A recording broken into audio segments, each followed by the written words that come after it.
Seguinte, primeiramente, antes de tudo, né, gostaria de agradecer a oportunidade, agradecer à ANERB. A associação em si tem um papel muito importante, eu diria, na minha vida, né, em virtude daquilo que eu aprendo com vocês a cada encontro, né, e agora no WhatsApp, na comunidade do WhatsApp, nas nossas discussões, que muitas vezes ocorrem de forma que a gente só vem a enriquecer com isso, né? E aí nós temos os princípios da hierarquia e disciplina e o seu significado, né? A hierarquia sendo o respeito aos postos e graduações, a disciplina o pronto acatamento às ordens, mas tudo isso tem um limite, né? Vamos lá. A condição de militar não afasta as garantias constitucionais. O militar é um cidadão, né? Nós vamos ver posteriormente que os tratados que versam sobre direitos humanos não colocam o militar de uma forma diferenciada. Tem que haver igualdade de direitos e garantias, aquelas que estão expressas na Constituição. E, como eu já disse, não há distinção nos tratados inerentes a direitos humanos do militar. Portanto, o direito militar ele não pode, de forma alguma, ser uma ilha.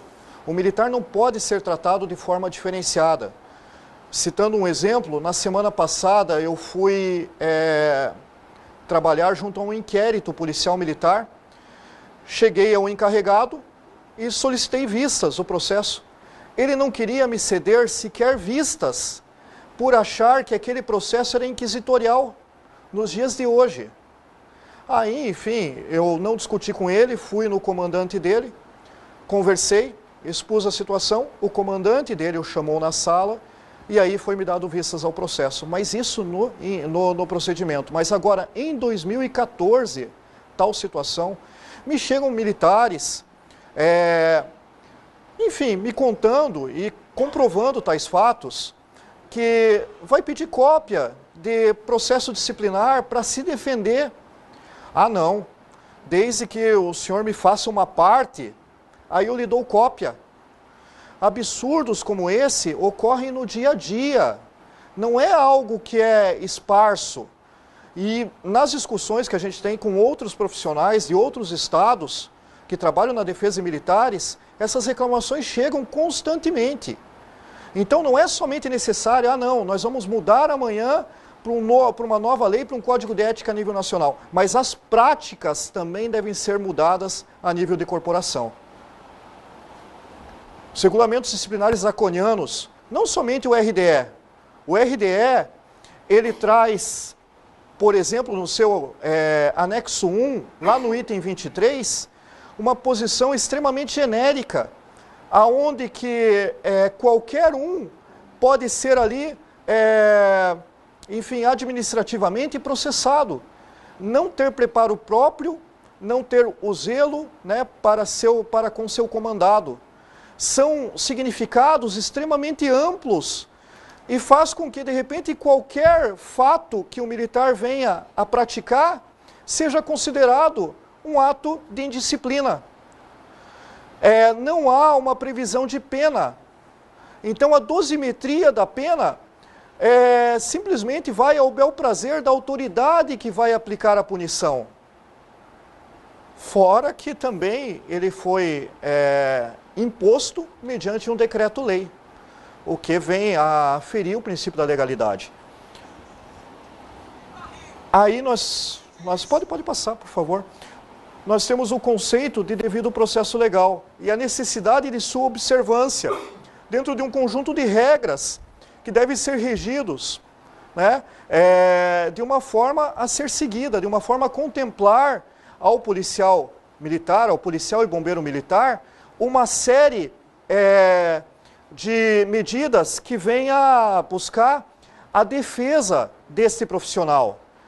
Dentro dessas regras, vejam o seguinte: quando você vai consertar um veículo, esse veículo é encaminhado ao mecânico, ele vai ao mecânico e o mecânico ele vai fazer uma série de exames, onde vai verificar aonde está o problema do carro. Para vender um imóvel e para se comprar um imóvel, existe um conjunto de regras, né, onde vai haver o despacho, enfim, vai se verificar todos os impostos a serem pagos, o devido registro desse imóvel. Há um conjunto de regras que vão acontecer para que haja tal situação.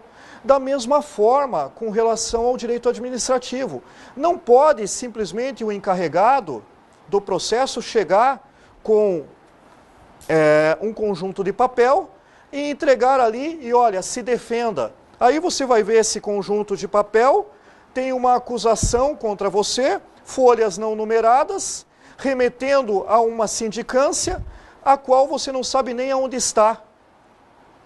E aí, mas isso acontece uma vez ou outra? Não, mais uma vez eu repito, isso acontece, né, de modo constante, Não é algo que acontece um dia ou outro, não é algo que acontece lá no Paraná.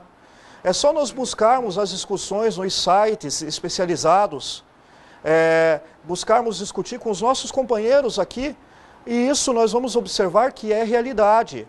Agora, mas a associação, tem lá o defensor, tem lá o advogado, tem sim, tudo bem, mas não é todo momento que o associado vai procurar.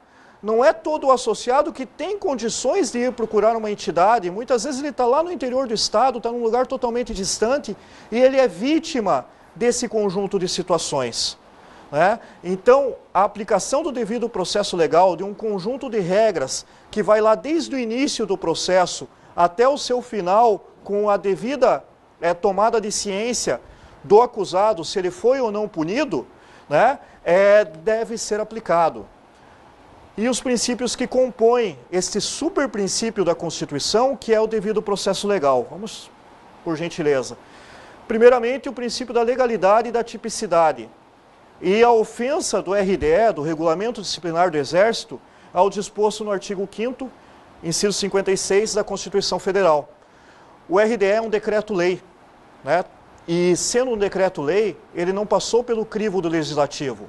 Não foi votado. Os nossos representantes não tiveram a oportunidade de debater, né, de chegar a um consenso referente àquilo que seria melhor para o militar no tocante às sanções disciplinares, no tocante às regras que iriam reger o nosso sistema disciplinar em si. A excessiva generalização dos itens do anexo 1 do Regulamento Disciplinar do Exército,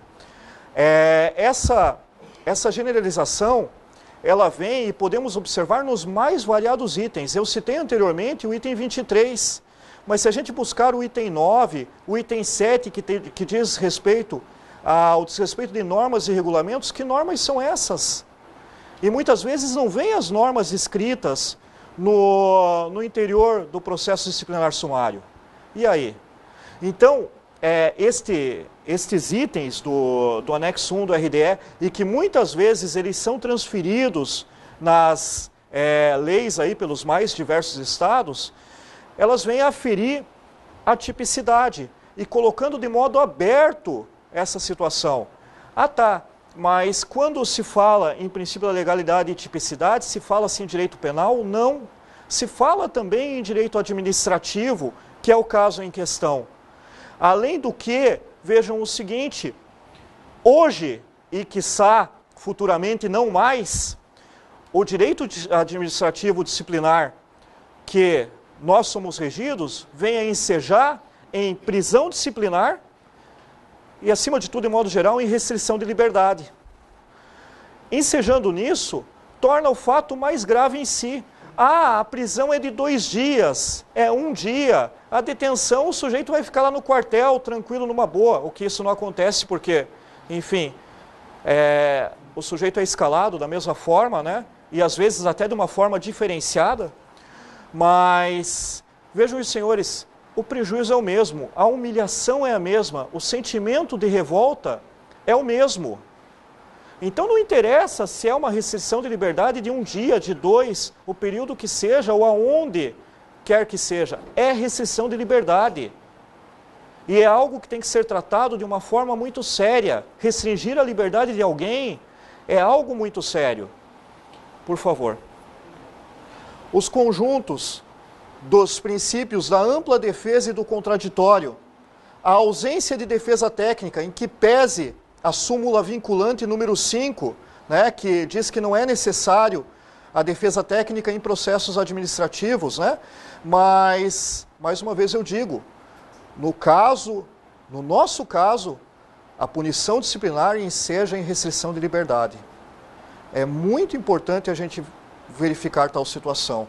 Além disso, a possibilidade, né, que nós temos de se defender, de ter acesso aos autos de modo integral, de ter cópia do processo, de, enfim, buscar uma defesa de modo amplo, de ter lá no início do processo, no libelo acusatório ou relato do fato imputado, dependendo do estado, de ter lá no início do processo o rol de testemunhas. Opa, vão ser ouvidas essa e essa e essa testemunha. E depois, no final do processo, eu vou ser ouvido enquanto acusado. Então você já sabe como se defender. E muitas vezes isto, infelizmente, não acontece. Né? Não há uma previsão, na maioria dos regulamentos disciplinares, de uma ordem processual. E no Código de Processo Penal Militar, esta previsão ela é contrária ao Código de Processo Penal.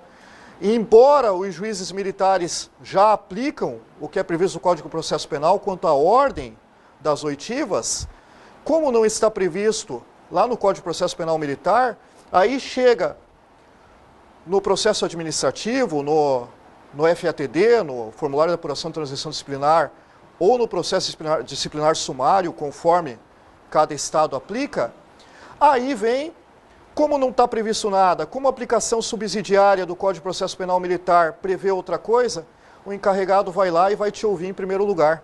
E aí ele pega e vai ouvir as outras testemunhas depois.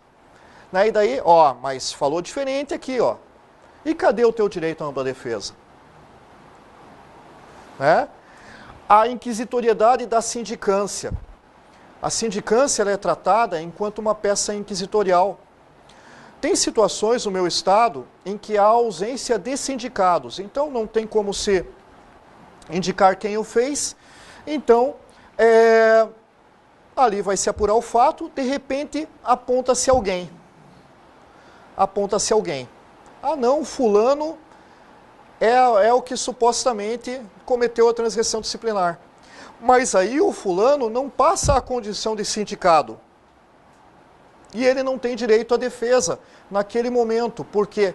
Porque a sindicância é inquisitorial. Ela não enseja a defesa.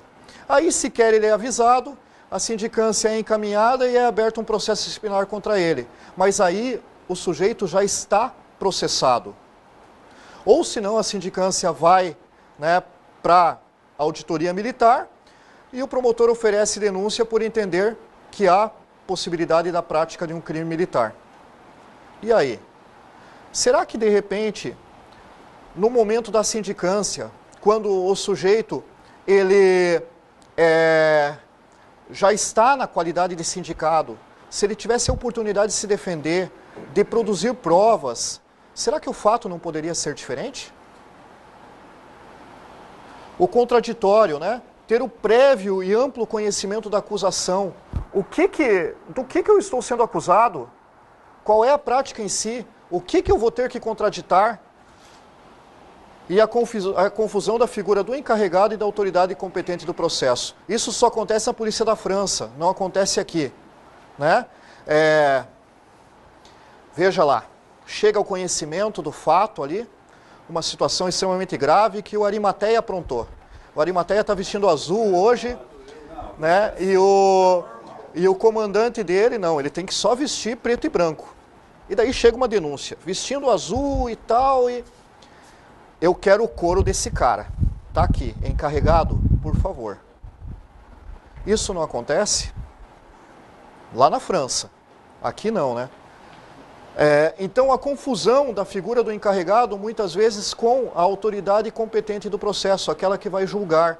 E a autoridade deve estar extremamente separada do processo em si, extremamente desvinculada. Se foi repassado a um encarregado, o encarregado que apure, né, de forma independente, para que depois venha a autoridade, de modo independente, a verificar se ele é acusado, se ele cometeu tal transgressão disciplinar ou não. Né? Então tem que haver independência até mesmo do encarregado nesse sentido, sem pressões. Por favor. E aqui o princípio da presunção da inocência, eu acho que é o princípio que mais se fere dentro dos nossos regulamentos. O militar é inocente até que se prove o contrário. Né? Se instaurou um processo, ele não é culpado. Ele não deve ser afastado por isso. Ah, não, eu vou afastar você de suas atividades porque você está respondendo a um processo administrativo disciplinar. Né? Eu vou te transferir porque, você aprontou isso. Transferência sem motivação, todo ato administrativo deve ser motivado. Transferência sem motivação é um ato nulo. E os tribunais vêm opinando nesse sentido, inclusive na questão de transferência de policiais militares, em que pese portarias diversas, né, dizendo que o policial militar ele pode ser removido, digamos assim, ao bel prazer. E isso não é realidade, tem que ser motivado. A figura da autoridade competente, não alheia ao processo, também vem a ferir ao princípio da presunção da inocência, já tratando o acusado como um condenado em si. E esta forma não pode acontecer de modo algum. De modo algum, nós temos o direito a ser inocentes até que se prove o contrário. E também na condição da ausência do efeito suspensivo. Nos processos administrativos disciplinares, aqui, enfim, no caso da Polícia Militar do Paraná, mas ocorre em muitos estados essa ausência do efeito suspensivo, e eu digo de modo amplo. A Constituição fala, né, até que seja transitado em julgado. No nosso caso, alguns regulamentos disciplinares prevê até uma segunda instância. O que nós somos diferentes? O direito militar não pode ser tratado como uma ilha, seja no administrativo ou seja no penal. O que nós somos diferentes que, de repente, nós temos que cumprir a pena antes do transitado em julgado? No Código de Ética de Minas Gerais, que é um exemplo, né, em muitas situações, com certeza, mas no processo expulsório se prevê a reconsideração de ato em efeito suspensivo, mas o recurso ao governador do estado, não. Lá no Paraná, da mesma forma, no processo expulsório. Então, você promove uma reconsideração de ato ao governador, ao comandante-geral, desculpem, e aí, dificilmente ele vai mudar de opinião. E quando vem o recurso que é dirigido ao governador do estado, sem efeito suspensivo, aí o sujeito já foi excluído da Polícia Militar, já perdeu seus vencimentos, e para mudar isso? Então, nesse sentido, os prejuízos são claros. O cumprimento de uma prisão, muitas vezes, enfim. E aí? Quem que vai novamente dar a liberdade ao indivíduo?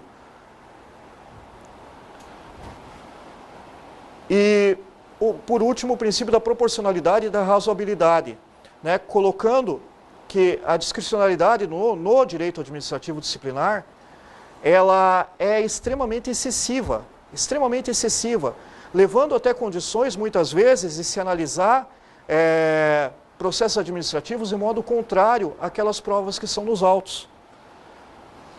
Aí, na observância do artigo 16 do RDE, que é copiado em muitos regulamentos, no qual deve-se analisar a pessoa do transgressor, a sua vida, aquilo que fez sua carreira, os elogios, enfim, um determinado conjunto de situações que vem analisar a vida do militar e que muitas vezes não é levado em conta numa sanção disciplinar. E a inexistência e fixação da pena, como a gente já colocou. Por favor. Por último, o princípio da publicidade nos atos processuais, significando a transparência nos atos administrativos, né? E eu entendo que o descrédito e também a ineficácia dos boletins reservados. Eu vejo muitos policiais respondendo o Conselho de Disciplina e Conselho de Justificação. O Conselho de Disciplina, o policial, ele está sem farda, está trabalhando lá. Agora, no Conselho de Justificação, e isso eu encaro como uma diferença que não pode existir, está lá o oficial fardado, trabalhando. O porquê isso? O porquê que, no caso, a punição ao praça tem que ser pública e ao oficial não? O que isso vai ferir a hierarquia e a disciplina em si? Será que um é diferente do outro? Eu entendo que não. Todos nós somos passíveis de erro. Isso não vai diminuir o meu respeito por aquele que porventura vai vir a me comandar. Não. Ele cumpriu a punição dele, enfim, foi punido em si, sem problema algum. Por favor. Veja, em que pese a hierarquia, existir a hierarquia e disciplina, né, os direitos e a observância aos princípios que constituem o devido processo legal devem ser respeitados acima de tudo. Né? Hierarquia e disciplina devem ocorrer, são princípios basilares, sim, na Constituição daquilo que é a Polícia Militar e os Bombeiros Militares. Mas o respeito àquilo que está na ordem constitucional, aquilo que está no artigo 5º, devem ser observados. Continuando lá, por favor. E aí nós temos a proposta, né, do subtenente Gonzaga, na qual vem alterar o decreto-lei número 667, e ali fica claro que o projeto-lei ele vem a alterar este decreto, instituindo o artigo 18, e ali deixando claro que as polícias militares e os corpos de bombeiros militares serão regidos por Código de Ética e Disciplina, aprovado por lei estadual ou distrital específica, que tem por finalidade definir, especificar e classificar as transgressões disciplinares e estabelecer normas relativas às sanções disciplinares, conceitos, recursos, recompensas, bem como regulamentar o processo administrativo disciplinar e funcionamento do Conselho de Ética e Disciplinas Militares, observados, dentre outros, os seguintes aspectos, e aí isso é importante: dignidade da pessoa humana, legalidade, presunção de inocência, devido processo legal, contraditória e ampla defesa, razoabilidade e proporcionalidade, vedação de medida privativa de liberdade. Muito importante isso, vedação de medida privativa de liberdade. Continuando lá. E estabelece um prazo de 12 meses para os estados e o Distrito Federal regulamentarem e implementarem esta lei. Dentro de um prazo de 12 meses. A última modificação deste projeto de lei diz ali para que seja agendada uma audiência pública, marcada uma audiência pública. Será que nós vamos esperar que nem o outro projeto de 2001 para cá? Ou vamos participar? É muito importante a nossa participação nessa mudança. Gente, aí vem uma outra alternativa que a gente discutia enquanto associação, enfim, no encontro passado lá em Florianópolis, nas demais conversas. A uniformização de um código de ética disciplinar a nível nacional. Dentro de um projeto de lei que revogaria o decreto-lei número 667 e criando uma lei de organização básica dos policiais e bombeiros militares, incluindo a necessidade de um código de ética a nível nacional com aqueles parâmetros ali instituídos no projeto de lei do subtenente Gonzaga, isto é, respeito à dignidade da pessoa humana, aos princípios que regem o direito como um todo e a proibição, acima de tudo, da prisão disciplinar. Então, as prisões administrativas são eficazes para a manutenção da hierarquia e disciplina? Ou será que elas geram um constrangimento, uma revolta e uma decepção no interior da tropa, no seio da tropa? E o judiciário ele vem se posicionando de modo firme referente à violação do devido processo legal nos processos administrativos disciplinares. Dentro desse sentido, vem a concessão de habeas corpus referente às prisões disciplinares. Nessa análise de habeas corpus, quanto a situações que venham a ferir condições como, por exemplo, o direito à defesa, o direito de prazo recursal e uma série de condições que venham a fazer com que aquele processo não tenha corrido de acordo com o devido processo legal. O direito ao duplo grau de jurisdição, quer dizer, o direito ao recurso, que nem no caso que a gente citou, imediatamente do comandante-geral, depois uma reconsideração de ato e ao governador do estado. Então, o direito a esse duplo grau de jurisdição vem sendo reconhecido através da justiça e a gente tem que brigar cada vez mais por isso. E a decisão contrária às provas coletadas do processo. Esta questão é uma briga, é uma luta, porque o judiciário ele não se intromete no poder discricionário da administração pública. Mas, em si, vejamos o seguinte, e se aquele processo foi decidido contrário às provas, de forma contrária, né, ali fica bem claro que, enfim, o Duca não cometeu tal transgressão disciplinar, mas vai lá o comandante, aquele que instaurou o processo, este tem que ser punido. Não importa o que está descrito nos autos. E aí? Será que o judiciário não pode analisar tal situação? Essa é uma briga que, olha, tem que ser feita, tem que insistir, tem que buscar e tem que provocar o judiciário. Por fim, ontem o Cláudio citou aqui, e isso tem que, olha, falando sobre o direito militar em si, o artigo 166 do Código Penal Militar, ele veda a questão da liberdade de expressão em si. Muitos policiais, eles são processados em virtude de tal situação. Há uma discussão no Congresso Nacional e foi instituído um grupo de estudos para mudar o Código Penal Militar. E a vedação desse artigo seria extremamente importante para a liberdade de expressão do policial em si.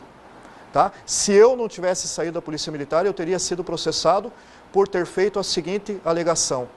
É uma pena que os deputados agiram conforme a torneira governamental, quando foi suprimido o curso superior da emenda que instituiu o subsídio no meu estado. 2 dias eu pedi a baixa, no dia 12 de junho, no dia 14 veio o encarregado com o processo para que eu respondesse. Né? E vários militares são processados em virtude deste artigo aqui. Tá ok? Continuando. Agora fica o debate, enfim, a posição de cada um, podem ficar à vontade.